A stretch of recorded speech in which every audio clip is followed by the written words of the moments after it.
जिल्ह्यात रब्बी पेरणी केवळ 37% आली आहे। यंदा 2.25 लाख हेक्टरचे उद्दिष्ट आहे। मात्र सध्या पेरणी 67,000 हेक्टरवर झाली असून 1.5 लाख हेक्टरवर पेरणी बाकी आहे। यंदा अतिवृष्टी, लांबलेला परतीचा पाऊस आणि त्यानंतर आलेल्या अवकाळी पावसाच्या संकटामुळे रब्बी हंगामाची सुरुवात उशिरा झाली। त्यामुळे पेरणीच्या कामात थोडा खंड पडला। जिल्ह्यात रब्बी हंगामासाठी 2,29,000 हेक्टर क्षेत्रावर पेरणीचे उद्दिष्ट निश्चित करण्यात आले होते।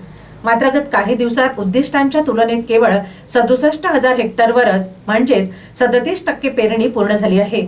त्यामुळे 1.5 लाख हेक्टरवरून अधिक क्षेत्र अजूनही पेरणी विना कोरडे आहे। खरीप हंगामात अतिवृष्टीमुळे शेतकऱ्यांचे मोठ्या प्रमाणात नुकसान झाले होते। त्यामुळे रब्बी हंगामात या नुकसानीतून सावरण्याचा प्रयत्न शेतकऱ्यांकडून केला जात आहे। साधारणतः रब्बी हंगामाची तयारी ऑक्टोबरच्या सुरुवातीला केली जाते, जी नोव्हेंबरच्या शेवटच्या आठवड्यापर्यंत पूर्ण होते। मात्र यावर्षी ऑक्टोबर महिन्याच्या शेवटच्या आठवड्यापर्यंत पाऊस सुरू असल्याने जिल्ह्यात रब्बीच्या कामांना उशिराने सुरुवात झाली। परिणामी शेतकऱ्यांना रब्बीची पेरणी सुरू करण्यास विलंब झाला। कृषी विभागाने या हंगामात जिल्ह्यात 2,29,024 हेक्टर क्षेत्रावर रब्बी हंगामाचे एकूण उद्दिष्ट ठेवले होते।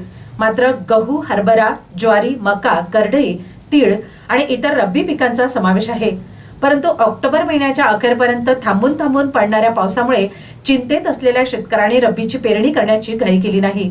परिणामी नोव्हेंबरच्या शेवटच्या आठवड्यापर्यंत जिल्ह्यात केवळ 66,000 हेक्टर क्षेत्रावरच रब्बीची पेरणी पूर्ण झाली।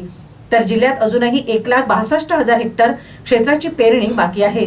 त्यामुळे शेतकऱ्यांनी पेरणीचा वेग वाढवण्याची गरज आहे। आगामी 10 ते 15 दिवसात पेरणीचा वेग वाढल्यास जास्तीत जास्त उद्दिष्ट पूर्ण होऊ शकेल, असा कृषी विभागाचा अंदाज आहे।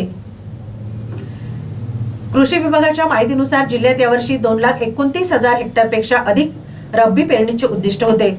यात गहू आणि हरभऱ्याची पेरणी सर्वाधिक क्षेत्रावर होती। आतापर्यंत 63,000 हेक्टर पर्यंत केवळ 16,472 हेक्टरवर गव्हाची पेरणी झाली, तर 49,327 हेक्टरवर हरभऱ्याची पेरणी झाली।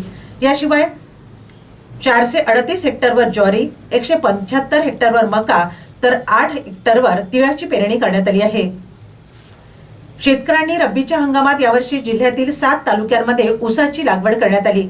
यामध्ये जिल्ह्यात आतापर्यंत 4,348 हेक्टरवर ऊस लावला गेलाय।